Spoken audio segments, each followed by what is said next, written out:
प्रशिक्षण में समग्र उत्कर्ष के बीजांकुर। कल्प साधना के दिनों में जिस स्तर का प्रशिक्षण दिया जाता है उसका आभास 4 भागों में विभक्त पाठ्य पद्धति से भली प्रकार मिल सकता है। कक्षाओं में व्यक्तित्व का विकास, परिवार में स्वर्गीय परंपराओं का संस्थापन एवं समाज के साथ सघन सद्भावों का आदान प्रदान, ये तीनों ही तत्व संक्षिप्त किंतु समग्र रूप से जुड़े हुए हैं। व्यक्ति निर्माण, परिवार निर्माण और समाज निर्माण के तीनों ही प्रयोजन इस छोटी सी किंतु सारगर्भित पद्धति के सहारे सधते हैं। इस प्रकार जिस सद्ज्ञान की महिमा शास्त्रकारों ने समग्र कल्प संभव कर सकने के रूप में बताई है, वह इस पाठ्य पद्धति के साथ संपन्न होती है। अलंकार रूप में 3 महान सिद्धियों के 3 प्रत्यक्ष उपकरणों की चर्चा कथा पुराणों में सुनने को मिलती है। इनमें एक है पारस, दूसरा कल्प वृक्ष और तीसरा अमृत। ये तीनों ही प्रत्यक्षतः कहीं दृष्टिगोचर नहीं होते, पर परोक्ष रूप में इनकी सत्ता और परिणति सद्ज्ञान के रूप में कहीं भी देखी जा सकती है। पारस, जिसे छूकर लोहा सोना हो सके, यदि ऐसा कोई पदार्थ संसार में रहा होता तो उसका प्रभाव यह होता कि संसार भर का लोहा येन केन प्रकारेण सोना हो गया होता। लोहे की अपनी उपयोगिता है, वह सोने से पूरी नहीं हो सकती। फलतः सोना लोहे के भाव बिकता और लोहे की कीमत सोने जितनी हो गई होती।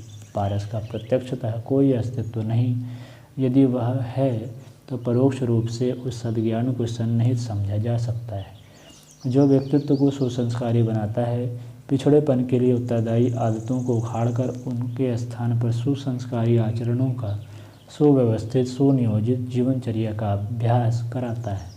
इसी आधार पर अभावग्रस्त विपन्न परिस्थितियों में उत्पन्न हुए व्यक्ति भी अवरोधों से जूझते हुए अपना रास्ता आप बनाने और प्रगति के उच्च सोपान तक जा पहुँचने में समर्थ हुए हैं। इस आधार को पारस नहीं तो और क्या कहा जाए। कल्प वृक्ष के नीचे बैठकर मनोकामनाएं पूरी करा लेने के पीछे कोई आधार नहीं।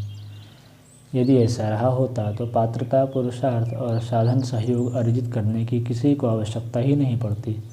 कुपात्र व्यक्तित्व भी उस पेड़ की छाया में बैठकर उन कामनाओं को पूरा करा लिया करते जो पात्रता की अगणित अग्नि परीक्षाओं में से गुजरने के उपरांत ही खरा उतरने पर किसी के हाथ लगती है।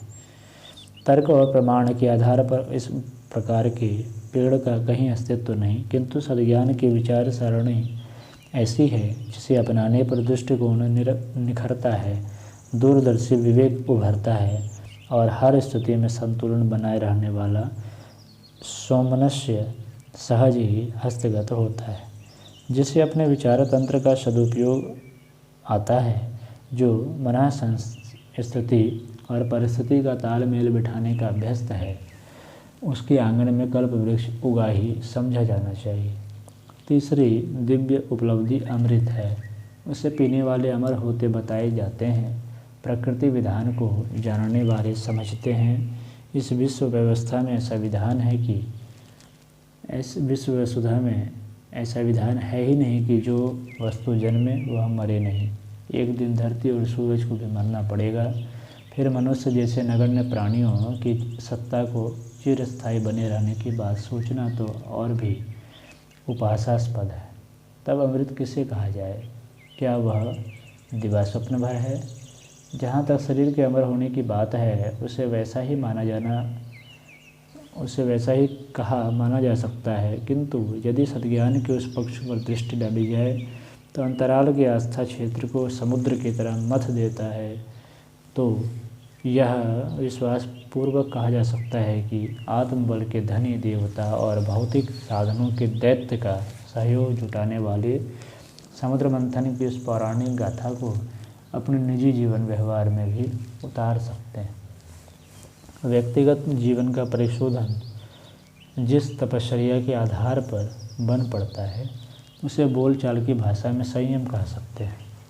संयम 4 प्रकार के होते हैं। किए जा सके संयम, समय संयम, अर्थ संयम और विचार संयम। इन अनुशासनों में अपने आप को कस लेने वाले उन दिव्य विभूतियों को नष्ट भ्रष्ट होते रहने से बचा लेते हैं, जो सृष्टा ने हर स्तर की समर्थता बनाए रहने की दृष्टि से प्रचुर परिमाण में प्रदान की है। संयम साधना का महात्म्य समझाया नहीं गया। इसे मनुष्य पर परले सिरे का दुर्भाग्य ही कहना चाहिए। विलास, अपव्यय, आलस्य और कुकल्पनाओं में उलझे रहने की से किस प्रकार विरत हुआ जा सकता है और बर्बादी को रोकने भर से किस प्रकार सुसंपन्न बना जा सकता है, इसका न बोध है न अनुभव। इस कमी को पूरा करने के लिए कल्प साधना में भरसक प्रयत्न किया जाता है और अनगढ़ आदतों को सुसंस्कारिता के सांचे में ढाल सकने वाले बौद्धिक प्रशिक्षण एवं व्यवहारिक अनुशासन के शिकंजे में कसा जाता है। इस प्रकार का उभय पक्षीय दबाव पड़ने से सुनियोजित जीवन जी सकने योग्य कौशल उभरता है, जो इससे पूर्व उपयुक्त वातावरण न मिलने के अभाव में मात्र कथन और श्रवण की सीमा में ही अवरुद्ध होकर रह जाता था। यह स्थूल शरीर की कर्म क्षेत्र की बात हुई। यह भूलोक था। अब इससे आगे का भुवः लोक है। भुवः लोक अर्थात विचार क्षेत्र। इसमें आमतौर से अविवेक ही छाया रहता है। इसी को जंजाल, मायापाश, चक्रव्यूह, मृगतृष्णा, व्यामोह, भटकाव आदि नामों से जाना जाता है। मनुष्य का विचार तंत्र कितना सक्षम और कितना सुगठित है, यह देखकर आश्चर्यचकित रह जाना पड़ता है। वैज्ञानिक कहते हैं कि मस्तिष्क की क्षमता का प्रायः 7 से 13% भाग ही आम आदमी के व्यवहार में आता है। यदि उसकी समग्र क्षमता का स्वरूप और उपयोग समझा जा सके तो उसकी परिणति इसी जीवन में ऐसी हो सकती है जिसे देव दैत्य के समतुल्य कहा जा सके। सामान्यों को असामान्य बनने का जिन्हें भी अवसर मिला है, तब उसका सौभाग्य उद्भव इसी आत्मचिंतन और आत्म निर्धारण के सत्साहस का समावेश करने से संभव हुआ है। इस प्रयोजन में सर्वप्रथम अपनी संचित मान्यताओं और आदतों से ही जूझना पड़ता है। इस धुलाई के बाद ही मनमोहक रंगाई का कार्य आरंभ होता है। आत्मशोधन ब्रेन वॉशिंग की प्रक्रिया में संचित भ्रांतियों का एक बारगी निराकरण करना पड़ता है और इसके लिए यथार्थता पर अवलंबित विवेकशीलता की कुल्हाड़ी को निर्दयता के साथ चलाना पड़ता है। पूर्वाग्रहों का उबड़ खाबड़पन समतल करने में संचित आदतों और मान्यताओं की अग्नि परीक्षा करनी पड़ती है। खरे को संजोने और खोटे को फेंकने का न्यायाधीशों जैसे निष्पक्ष मानस बनाना पड़ता है। नील क्षीर विवेक की मोती चुनने, कीड़ों से परहेज करने की राजहंस वृत्ति इसी को कहते हैं। आमतौर से हर किसी पर तत्काल के लाभ का नशा छाया रहता है। आकर्षणों की चकाचौंध आँखों को भ्रमग्रस्त बनाए रहती है। प्रचलन ही अनुकरणीय बनने और भेड़ों जैसा अंधानुकरण करने को बाध्य करते हैं। इसी भ्रमजंजाल की उलझन में लोग आप ही अपने लिए मकड़ी जैसा जाल बुनते और स्वयं ही उसमें उलझकर बेमौत मरते देखे जा सकते हैं। रेशम के कीड़े भी यही मूर्खता करते रहते हैं। लपट में जल मरने वाली भौरें और चाशनी में पंख लपेटकर बेमौत मरने वाली मक्खियाँ भी इसी प्रकार दुर्दशाग्रस्त होती हैं। पेट और प्रजनन की वासना प्रधान पशु प्रवृत्तियाँ अपनाने से भी काम नहीं चलता तो तृष्णा अहंता की पूर्ति के लिए लोग अनाचार आक्रमण पर उतारू होते हैं और नर पिशाचों की भूमिका निभाते हैं। दुष्प्रवृत्तियाँ अपनाने वालों की दुर्गति देखते हुए जो आँखों में पट्टी बांधने के लिए विवश करता है, वह हठवादी अविवेकी ही है। इसके चंगुल से यदि छूटा और नए सिर से दूरदर्शी निर्धारण किया जा सके तो समझना चाहिए कि भुवः लोक में पहुंचा देने वाला कायाकल्प हो गया। इस प्रक्रिया को संपन्न कर सकने वाले निश्चित रूप से महामानव बनते हैं और असंख्यों को अनंत काल तक अनुकरण का प्रोत्साहन देते रहने वाले पदचिन्ह छोड़ते हैं। स्वयं हंसते हैं और दूसरों को हंसाते हैं, स्वयं पार होते और दूसरों को पार कराते हैं। ऐसे विवेकशीलता अपनाकर कल्प साधना के साधक अपना बौद्धिक कायाकल्प कर सकें, ऐसी प्रशिक्षण प्रक्रिया का सारगर्भित समावेश कल्प साधना के अंतर्गत विवेकशीलता जगाने के रूप में किया जाता है। तीसरा कारण शरीर है। इसे अंतःकरण कहते हैं। इसके बुरे भले स्तर को आस्था कहा जा सकता है। वह निकृष्ट भी होती है और उत्कृष्ट भी। इसी ध्रुव केंद्र की प्रेरणा से पतन भी होता है और उत्थान भी। कौन किस स्तर पर उभरेगा, किसका भविष्य कैसा है, इसका पर्यवेक्षण किसी के आस्था संस्थान में जमी हुई मान्यताओं, भावनाओं, आकांक्षाओं का स्वरूप एवं प्रवाह देखते हुए सरलतापूर्वक किया जा सकता है। इस स्तर को कैसे परिष्कृत किया जाए, यह पृष्ठभूमि बनाने में ब्रह्म विद्या ही सफल होती है। उस प्रयोजन का चिंतन पक्ष स्वाध्याय, सत्संग, चिंतन मनन के आधार पर किया जाता है और प्रयोग पक्ष के लिए योगाभ्यास एवं तपश्चर्या के विधि विधानों का आश्रय लेना पड़ता है। कल्प साधना की प्रक्रिया में जहाँ संयम साधने, विवेक अपनाने की शिक्षा दी जाती है, वहाँ श्रद्धा उभारने वाली साधनाओं का भी समुचित समावेश रखा गया है। इन्हीं तत्वों का सुनियोजित समावेश कल्प साधना की प्रशिक्षण प्रक्रिया में किया गया है। उपर्युक्त तीनों तथ्य व्यक्तित्व को उभारने, सुधारने वाले हैं। इनके अतिरिक्त आत्मकल्याण की तरह ही लोक कल्याण का भी महत्व किसी प्रकार कम नहीं है। दोनों का समन्वित समावेश होने पर ही जीवन लक्ष्य की पूर्ति होती है। अस्तु न केवल आत्मोत्कर्ष की बात सोचनी चाहिए, वरन विराट की साधना वाले आत्मविकास को भी ध्यान में रखना पड़ता है। यह कार्य वसुधैव कुटुंबकम एवं आत्मवत् सर्वभूतेषु के आदर्शों को व्यवहारिक जीवन में उतारने से ही संभव होता है।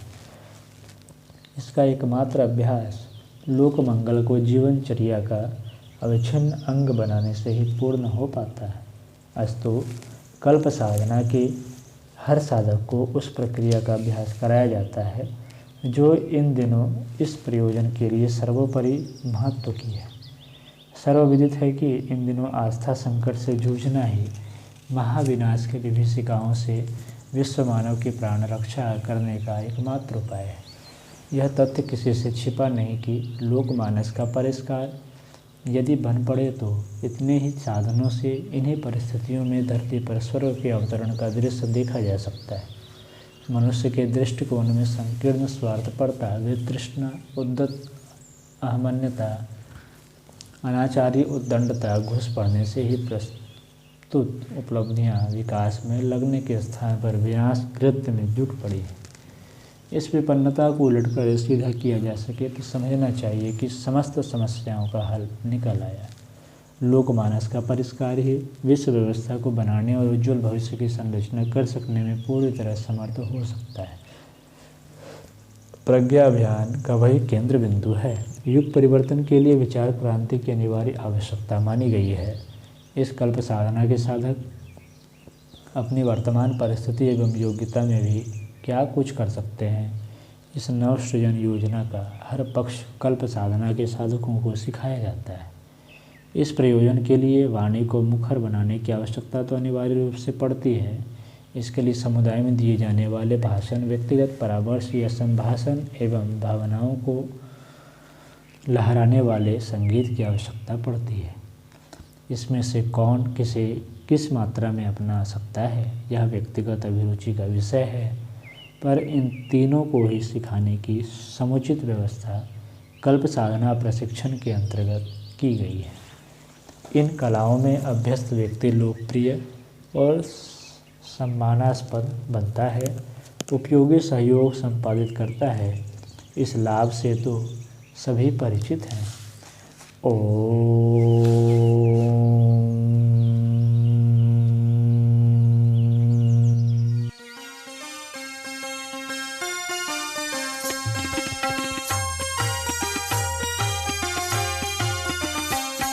चलो गुरुदेव के सपने सजाने की शपथ ले ली। चलो गुरुदेव के सपने सजाने